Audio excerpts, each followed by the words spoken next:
오늘 출애굽기 이제 20장에서 40장 다룰 텐데요. 우리가 이제 성경의 전체적인 맥을 항상 잡으려면은 이렇게 구조를 좀 파악하는 것이 아주 중요합니다. 그래서 우리가 이미 살펴본 대로 창세기다 그러면 창세기는 딱 두 부분으로 구분이 되지.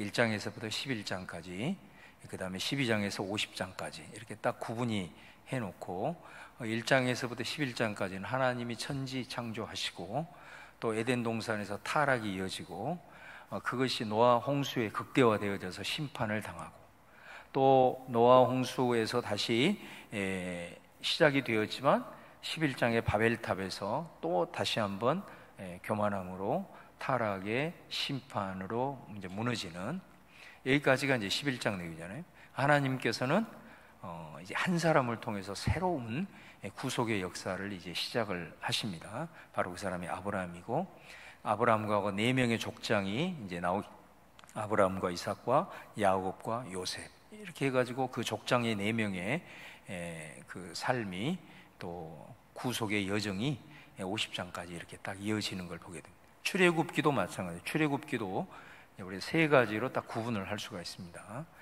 그래서 첫 번째는 1장에서부터 19장까지 이렇게, 여기는 출애굽의 역사인 거예요. 출애굽의 역사. 그래서 하나님이 고통받고 있는 이스라엘 백성들의 모습을 보시고 그들의 탄식을 들으시고 모세를 불러서 이제 그로 하여금 애굽은 결국 죄와 사망과 마귀 사탄, 이 세상을 상징하는 거잖아요. 하나님의 백성들을 그곳으로부터 건지기 위해서, 끌어내서 구원하기 위해서 10가지 재앙을 내리신다 이 말이죠. 그 10가지 재앙 속에는 애굽의 우상들과 연결이 되어 있습니다.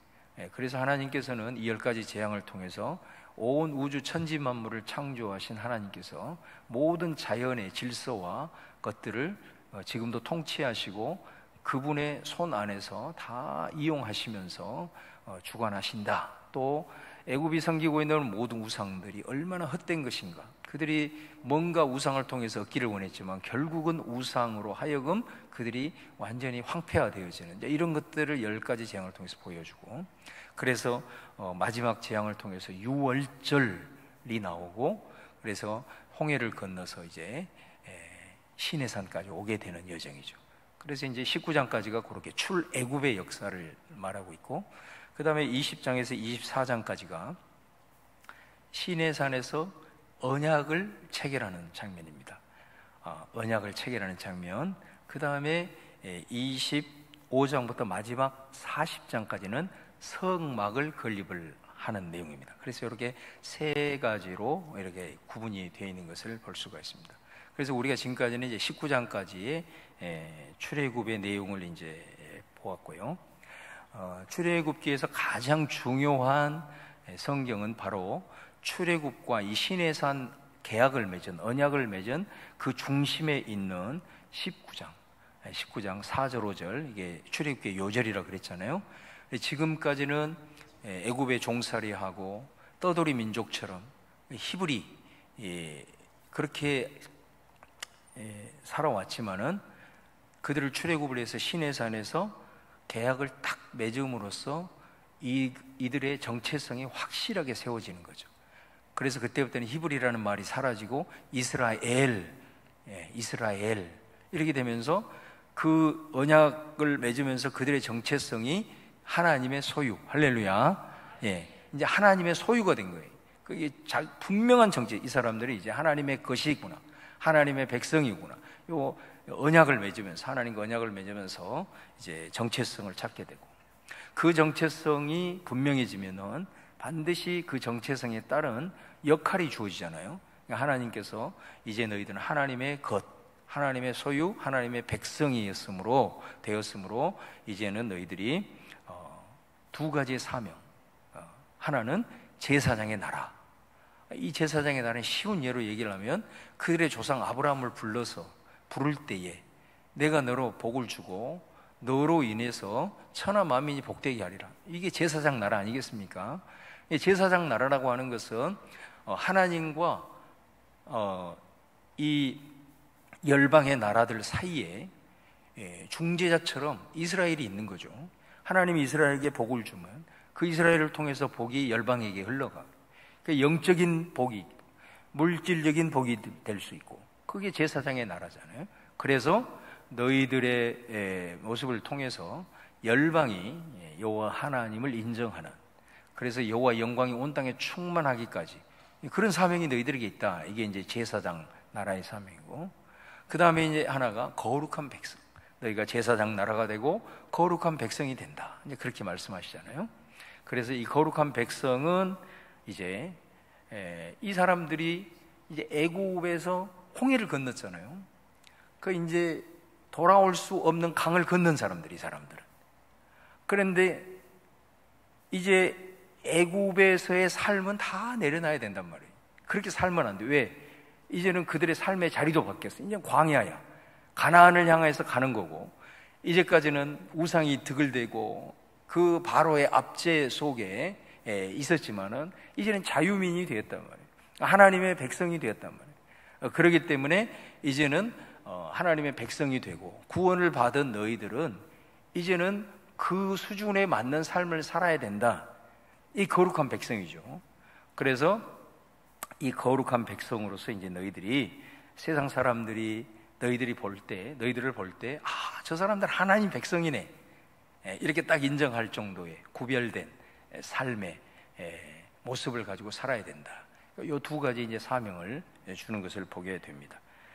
자, 그래서 이 시내산에서 이제 하나님과 이제 언약을 맺게 되는 장면이 나오게 되는데, 먼저 우리가 이제 이 시내산 언약을 볼 때에 거기 보시면 구원 이전인가 구원 이후인가, 우리가 이걸 분명히 해야 됩니다. 이 시내산 언약을 맺은 것이 출애굽 전이 아니라 출애굽 후라는 거죠. 출애굽은 구원이에요. 구원의 전이 아니라 구원의 후로 이 언약이 하나님과 이스라엘 백성들 사이에 맺어졌다라는 것을 분명히 해야 돼요. 그러니까 이제 우리가 자칫 잘못하면은 구원의 이전 이렇게 되면은 이게 이제 율법주의가 되는 거예요. 그러니까 다시 말하면 하나님께서 이들에게 거룩한 백성으로서 살아가도록 하기 위해서 그들에게 십계명을 주거든요. 그 다음에 십계명을 구체화시킨 율법을 준다고. 그러니까 이게 그들이 살아가는 삶의 규범인 거예요. 하나님의 백성으로서 이 규범에 맞게 살아야 그들이 거룩한 백성이 되는 거잖아요. 그런데 이것이 율법주의가 되면 뭐가 되냐면은 이것을 지켜야 구원을 받는 것이 되는 거예요. 이게 율법주의 되는 거예요. 근데 여러분 보세요. 이 사람들이 시내산 언약을 맺고 십계명을 받고 그 다음에 이 하나님의 법을 받는 것이 구원 받은 이후라는 것입니다. 그러니까 이게 이제 왜곡이 되어지게 되면 이제 법, 십계명 이거 지키는 것, 이것이 이제 강조가 되어지게 되면 어느 순간에 이거를 지켜야만이 이제 하나님의 백성이 되고 이것을 지켜야만이 구원을 받는다라고 하는 이 율법주의로 이제 왜곡이 되어지는 거죠. 이런 현상은 구체적으로 드러나지 않지만 지금 이 세대 가운데서도 얼마나 많은지 몰라요. 그러니까 이 율법주의를 강조를 해버리면은 성도들이 완전히 거기에 매어버립니다. 그러니까 예를 들어서 뭐 신천지 같은 경우도 이런 율법주의의 성향이 매우 강한 거죠. 다시 말하면은 14만 4천이라고 하는 그 구원받는 사람들의 수를 딱 정해놓고 이 14만 4천에 들어가도록 하기 위해서 경쟁을 시키잖아요. 신천지에서는. 그러니까 하나님의 말씀을 잘 지키고 또 구원받은 백성으로서 이렇게 살아가도록 계속해서 유도를 해줘야 되는데 그 이상의 것을 계속해서 부추기는 거죠.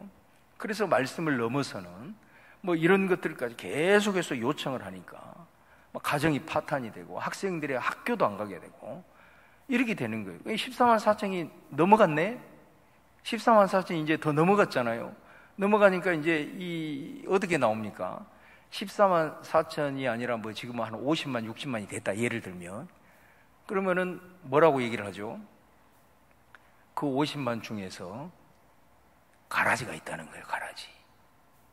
그러니까 신천지 안에서 또 그들 안에서 경쟁을 또 시키는 거예요. 그래서 14만 4천 안에 들어야 된다는 거예요. 자기네들끼리. 그러니까 얼마나 거기에 매이겠어요. 예. 거기에 매이고 율법주의에 사로잡혀가지고 이제는 자유함이 없이 그냥 이제는 그 안에 들어가야 된다는 그들에게 그것이 구원이거든요. 이게 드러나지 않지만 이런 그 교리들을 딱 치고 들어가 보면은 지금 이 시대 속에서도 얼마나 많은 율법주의가 횡행하고 있는가라는 걸 보게 됩니다. 근데 이 시내산 언약, 십계명과 이 율법을 주시는 것은 구원 이후라는 거예요. 다시 말하면 이미 그들은 홍해를 건너서 애굽으로부터 해방이 되고 구원받은 줄로 믿습니다. 그러니까 이제 구원받은 하나님의 백성이 어떻게 하나님의 백성답게 살아가야 될 것인가 라는 윤리 규범으로 주신 것이 십계명이고 율법이다라는 것입니다. 그래서 이걸 먼저 우리가 꼭 기억을 하는 것이 중요하다. 자, 그래서 이제 이 시내산 언약을 이제 맺게 되는데 방금 말씀드린 대로 그들이 정체성이 이제 하나님의 소유라는 정체성, 그 다음에 제사장 나라와 거룩한 백성의 이런 사명이 주어진 거죠. 그래서 특별히 이들에게 이제 시내산 언약을 통해서 하나님이 십계명과 법을 주시게 되는데 이거는 거룩한 백성으로서 방금 말씀드린 너희들이 구원받았고 이제 하나님의 백성이 더 이상 애굽의 종이 아니고 떠돌이 민족이 아니야. 이제는 너희들은 나의 백성, 내 것이야. 그러니까 내 백성답게 살아야 돼. 구별되게 살아야 돼.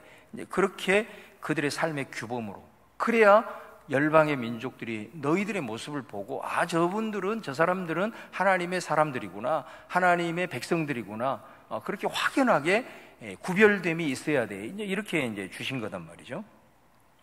그래서 이제 우리가 시내산 언약이다 그러면 시내산에서 계약을 맺었다 그런 말이에요.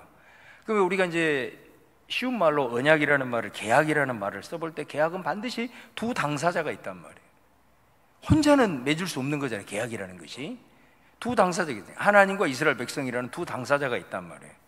그렇기 때문에 이 언약은 반드시 이스라엘이 하나님과의 만남을 전제로 하는 겁니다.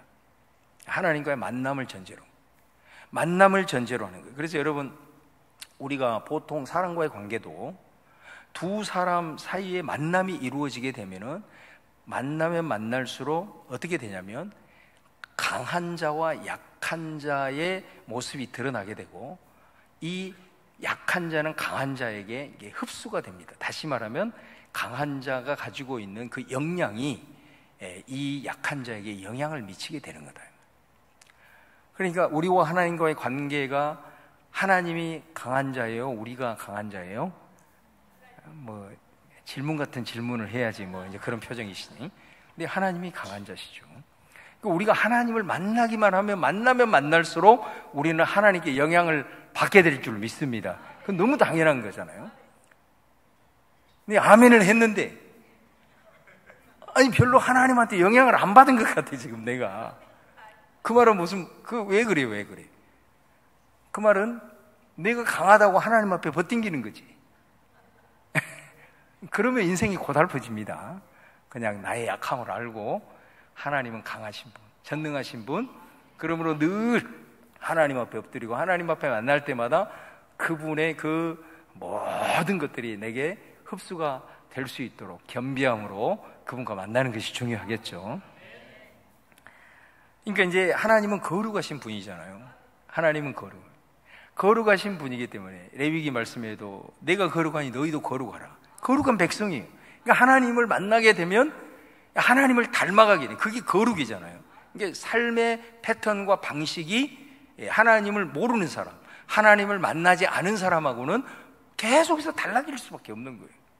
그래서 오늘 그 부분을 보면은 하나님은 거룩하신 분이기 때문에 하나님과 만남으로써 모든 게 거룩하게 돼버린 거예요. 거룩하게 되는 거예요. 그래서 거기 보시면 자, 하나님과 우리가 만나는 장소, 그 장소가 하나님이 거룩한 하나님이 계시기 때문에 그 장소가 성전이 되는 거예요. 성전. 하나님이 계시는, 그리고 우리 하나님 만나는 그 장소, 그곳이 거룩하신 하나님이 계심으로 그곳이 성전이 되어버린다 이 말이죠. 또 우리가 하나님을 만나는 날, 그 날이 있잖아요. 그 날을 우리가 뭐라 불러요? 성일 이렇게 부르잖아요. 주일날 우리가 하나님을 만난다 이러잖아요. 그러면은 그 날은 우리가 뭐라고 부르냐면 성일이에요. 거룩하신 하나님을 만나는 날이기 때문에 그 날이 성일이 되는 거예요. 또 우리도 하나님과 만남으로써 내가 뭐가 되느냐? 성민이 되는 거예요. 거룩한 백성이 되어버린단 말이에요. 그러니까 하나님을 만나면 그 거룩하신 하나님처럼 모든 것이 거룩하게 되어버린 거예요. 내가 어떤 직임을 가지고 있어요. 근데 하나님을 만남으로써 하나님께 받게 되면 그게 뭐가 되는 거예요? 성직이 되는 거죠. 성직. 그러니까 여러분들이 직장에서도 그냥 월급 받기 위해서 일한다, 뭐 이게 아니라 하나님이 나를 이곳에 부르셔서 내가 하나님이 내게 이곳에 보내주셨고 내게 이 직분을 주셨구나, 그러면 여러분의 직장에서의 위치가 성직이 된 줄은 믿습니다. 그런 겁니다. 모든 게 하나님과의 만남을 전제로 하기 때문에 그 만남의 모든 장소면 성전이 되고, 그 날이 되면 성일이 되고, 나는 성민이 되고, 그 다음에 내 직분은 성직이 되는, 자, 이게 이제 시내산의 계약을 맺음으로써 이렇게 확 바뀌어버린 거예요, 완전히. 자, 그래서 이제 이 시내산 언약을 이제 맺게 되는데, 제가 말씀드린 대로 이 계약의, 이 언약의 성격이 뭐냐면 쌍무 계약이라고 그랬어요. 쌍무 계약. 쌍무라는 것은 양자가 다 의무를 가지고 있다 그런 말이에요. 양자가. 그러니까 이게 모든 계약의 기본입니다. 이게 보편적인 계약의 성격은 쌍무 계약인 거죠. 두 당사자가 서로에 대해서 계약을 맺을 때 서로에 대한 의무가 있어야 그게 한편만 의무가 있고 한편은 수혜만 누린다, 그런 계약을 누가 맺겠어요? 그런 계약은 절대 맺지 않습니다. 근데 성경에 보면은 그런 계약이 있습니다. 그런 계약이 누구냐? 하나님과 아브라함하고 맺은 계약입니다. 이거를 편무 계약이라고 그런다 그랬죠. 편무. 그 편무라는 거, 그러니까 한편에만 의무가 있는 거예요. 그러니까 아브라함과 하나님과의 맺은 언약은 의무가 하나님에게만 있는 거예요. 그래서 이런 언약을 은혜의 언약이에요. 은혜의 언약. 아브라함은 그냥 은혜만 받는 거예요. 그리고 이 양 당사자의 하나님만 의무감이 있기 때문에 요 계약은 깨질 염려가 있을까요? 없을까요? 아니, 대답 좀 해보세요. 하나님의 계약을 깨실 리는 없잖아요. 예.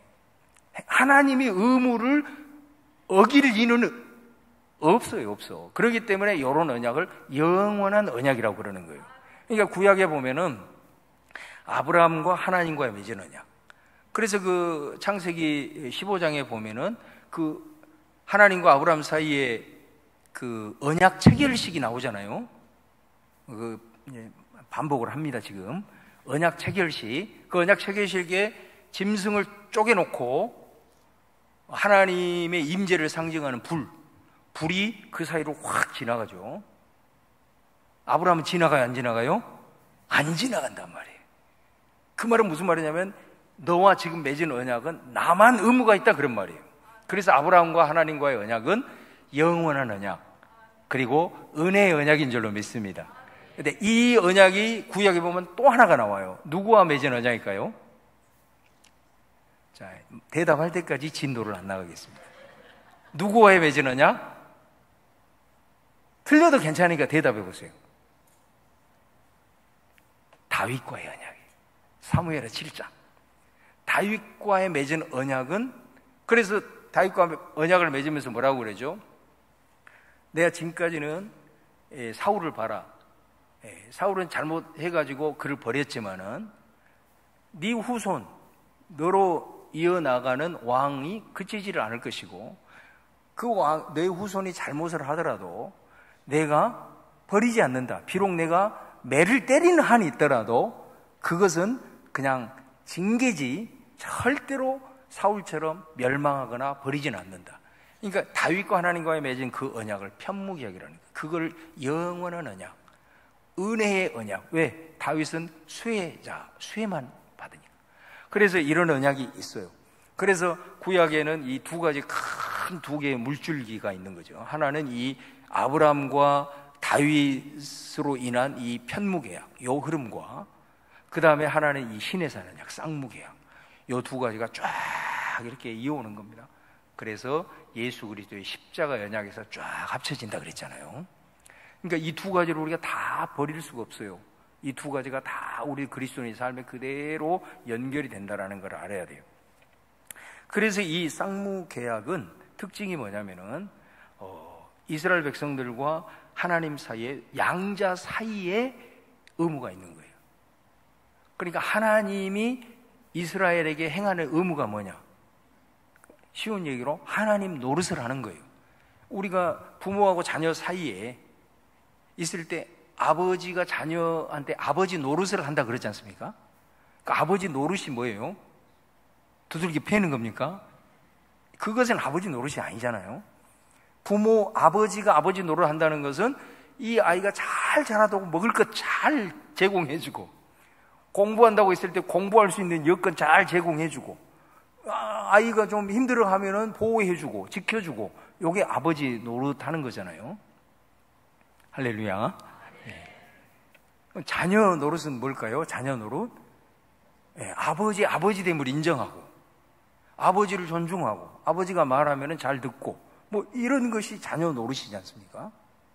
그러니까 하나님과 이스라엘 사이의 쌍무계약, 하나님은 이스라엘에게 하나님 노릇을 하는 겁니다.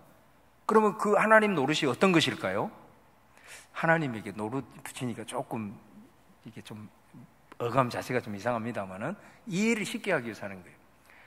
하나님이 이스라엘이 부족한 것을 채워주시고, 이게 이제 하나님께서 하실 일이죠.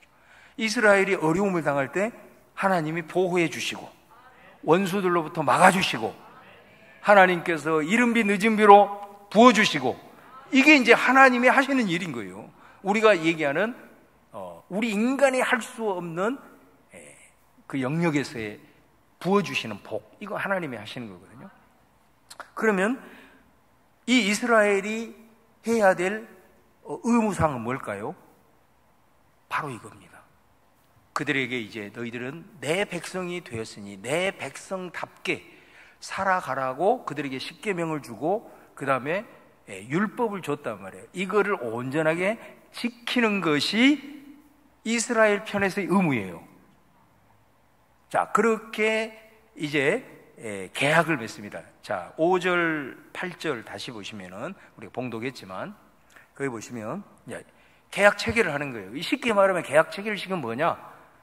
계약서를 낭독하고 거기에다가 사인을 하는 겁니다. 요 내용이에요. 그래서 먼저 청년들을 보내가지고 소로 번제와 화목제를 하나님께 드리게 하고, 그 반드시 제물을 잡을 때 피를 받지 않습니까? 그 피를 받아가지고 2개로 양푼에다 담습니다. 그 내용이 나오죠. 피를 가지고 반은 여러 양푼에 담고 반은, 그래서 이제 하나의 그 피를 가지고 어디에다 뿌리죠? 제단에다 뿌립니다. 이 제단에다 뿌렸다는 것은 뭐냐? 하나님이 사인했다는 겁니다. 쉽게 얘기하면 하나님이 사인했다는 거고, 그 다음에 또 하나의 피는 어디에다 뿌립니까?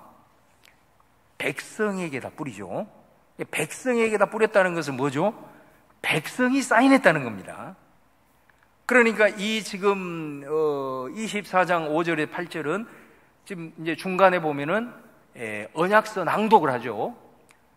언약서를 가져다가 백성에게 낭독하여 듣게 하니, 백성을 딱 듣고 먼저 하나님이 사인을 하시고, 그 사인한 언약의 내용을 백성에게 낭독을 하고, 백성이 거기도 피를 백성에게다 뿌린다. 이거는 백성이 계약서에 사인을 했다는 거예요. 이게 쌍무계약이 되는 거예요. 그러니까 무슨 말이죠?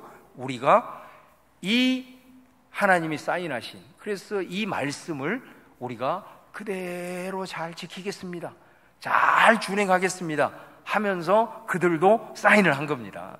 이게 시내산 언약의 내용이라고 할 수가 있습니다. 그래서 이 내용을 이제 계약을 체결을 하게 되면 이제 이 사람들은 거룩한 백성이 되어져서 자기의 의무를 다하는 겁니다. 그 의무가 뭐예요? 바로 이 십계명과 또 하나님께서 주신 그 언약의 법들을 이제 잘 지켜 나가는 것이 이 사람들이 감당해야 될 의무가 된다라는 거죠.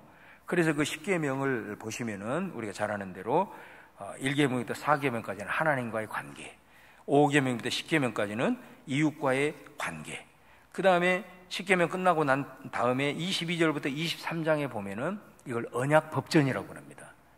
언약법전인데 이 내용은 어떤 내용이냐면 10계명을 조금 더 세부적으로 구체화시킨 거예요, 이 내용이.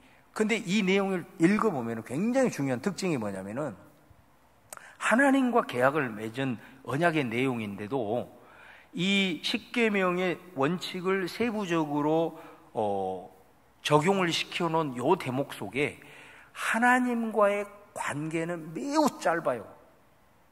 근데 여기에 대부분은 뭐냐면, 그래서 이 법을 일종의 사회법이라고 합니다. 이 내용의 대부분은 어떤 거냐면 사회적 약자를 대변하는 그런 말씀이에요.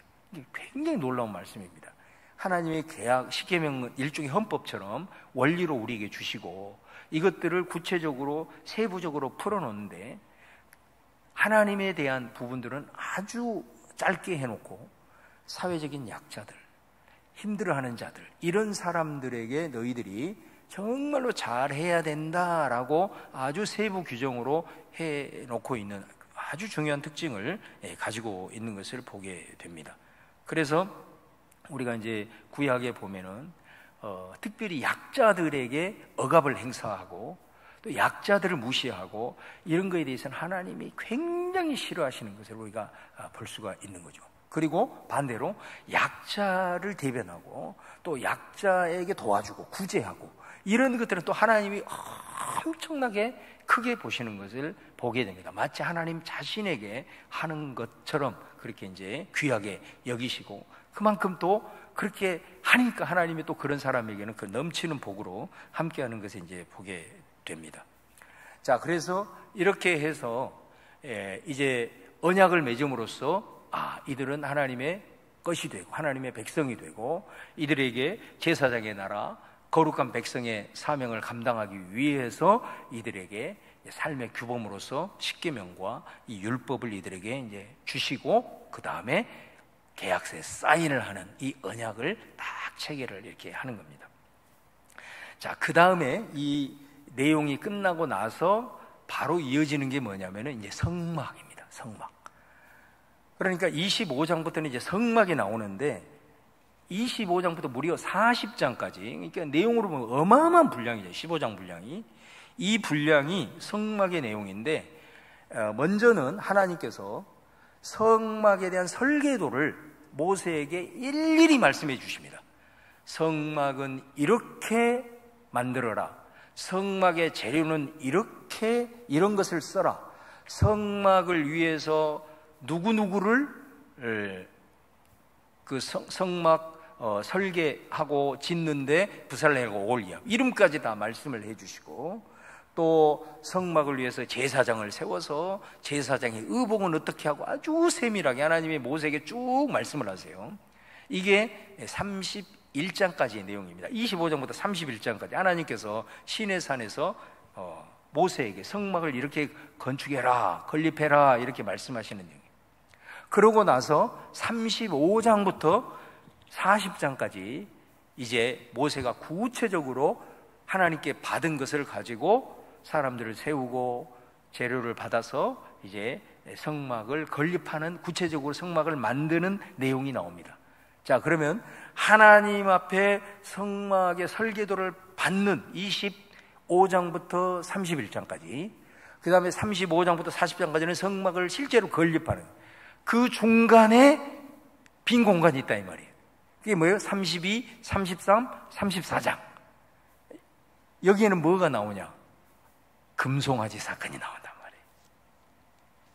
그러니까 모세가 시내산에 올라가서 하나님으로부터 율법을 받고 십계명을 받고 그다음에 이 성막에 대한 설계도를 지금 받고 있는 이 찰나에 이 사람들은 금송아지를 만들어 가지고 우상 숭배를 하고 있는 거예요. 그러니까 어때요? 이 사람들은 이제 하나님과의 그 언약이 완전히 깨져버리는 거죠. 놀라운 것은 뭐냐면 아직은 성막이 지어지지도 않은 거예요.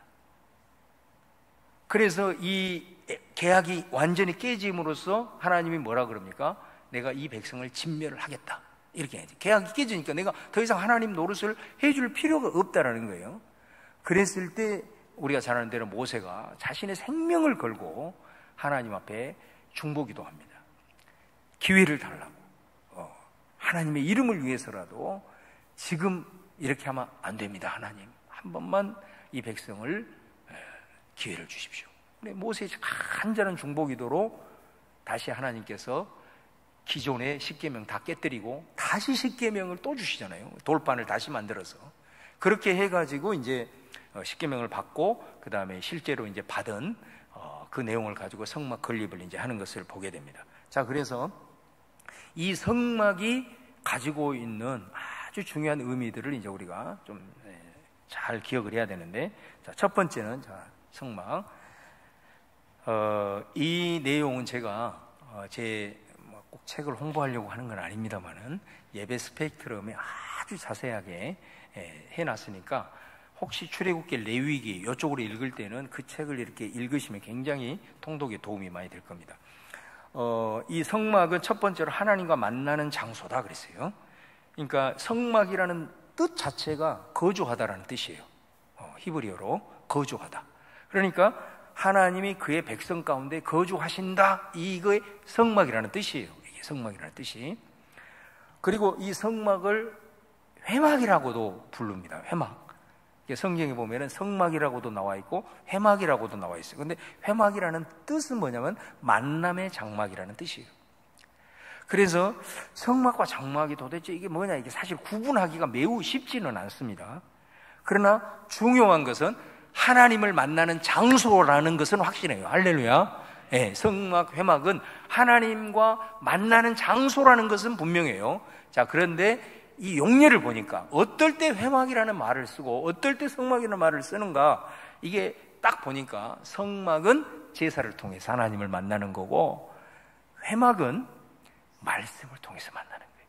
그러니까 회막이라는 용어가 나오는 대부분의 성경 구절은 모세가 하나님으로부터 말씀을 받을 때 회막에서 받습니다. 그러니까 여러분 성경 읽어보면 그래 나와 있을 거예요.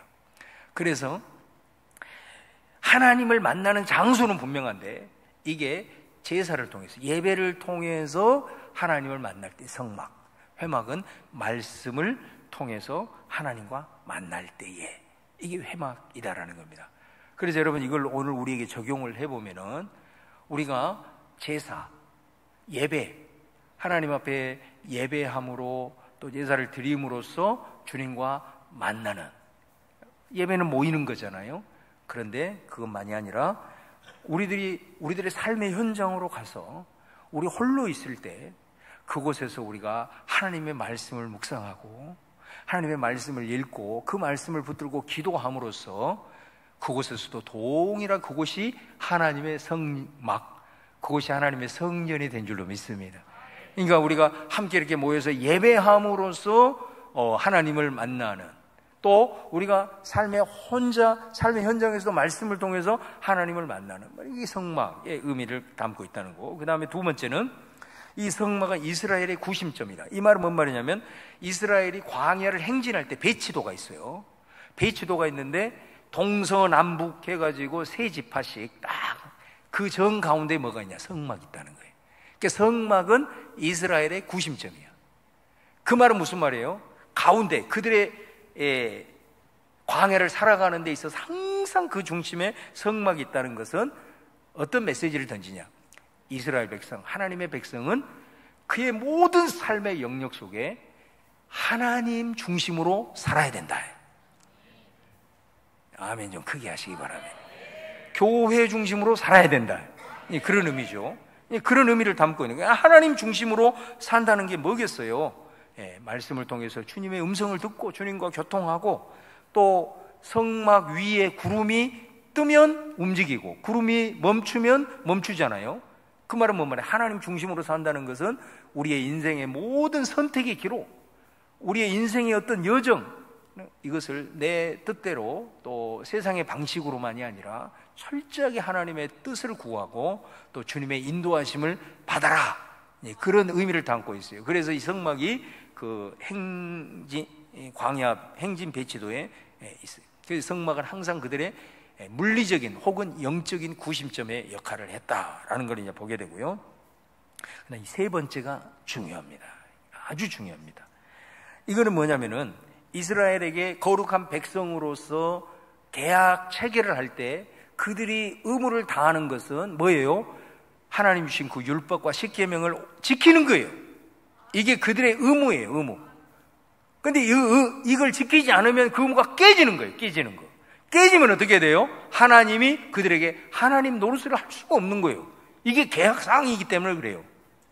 그런데 여러분, 이스라엘 백성들이 십계명과 그 하나님 주신 율법들을 온전히 다 지킬 수 있을까요? 멀리 갈 것도 없어요. 여러분 자신을 보면 돼. 우리를 보면은, 우리가 하나님의 말씀, 더군다나 신약은 동기 중심의 또 말씀이잖아요. 다시 말하면 행위만이 아니라 하나님 우리의 마음의 중심을 살펴보신, 내 마음으로 짓는 죄까지 하면은 하루에 수백 번 죄 짓고 3일 동안 죄 짓고 지금 우리 온 거 아닙니까? 하나님의 말씀 생각으로, 마음으로, 입술로, 행동으로 이렇게 어떻게 이 율법을 언제 지키겠냐라는 거예요. 그러면 지키지 못하면은 이 계약이 파기가 된다라는 겁니다. 하나님은 아시는 거죠. 이 완악한 백성이 이걸 지킨다는 것은, 온전히 지킨다는 것은 힘들다라는 거예요. 그래서 하나님께서는 십계명을 딱 주고 언약을 체결한 다음에 첫 번째로 하신 게 뭐냐? 성막을 만드는 거예요. 성막을 만드는 이유가 뭐예요? 너희들이 십계명을 어기고 말씀을 어겨서 계약이 파기돼 버렸다 이 말이에요. 그랬을 때 그것을 회복할 수 있는 것이 뭐냐? 그게 성막인 줄로 믿습니다. 그래서 성막을 만든 거예요. 그래서 이 성막에서는 뭐 한다고요? 예배 드리잖아요. 제사를 드림으로 파괴된 언약이 회복이 되는 겁니다. 여러분, 이건 진짜 너무너무 중요한 거죠. 우리가 왜 예배를 생명체로 붙들어야 되냐? 제가 늘 얘기를 하지만, 여러분, 우리가 똑같아요. 우리도 이 신의 산 언약의 성격이 없어지는 게 아니에요. 구약이라고 해서 없어지는 게 아닙니다, 여러분. 우리가 삶을 살아가면서 마찬가지입니다. 내가 삶을 살아가고 예수님의 보혈로 구원을 받았지만은 삶을 살아갈 때 하나님의 말씀을 마음으로, 입술로, 행동으로 이렇게 어기게 되는 순간 그것은 죄잖아요.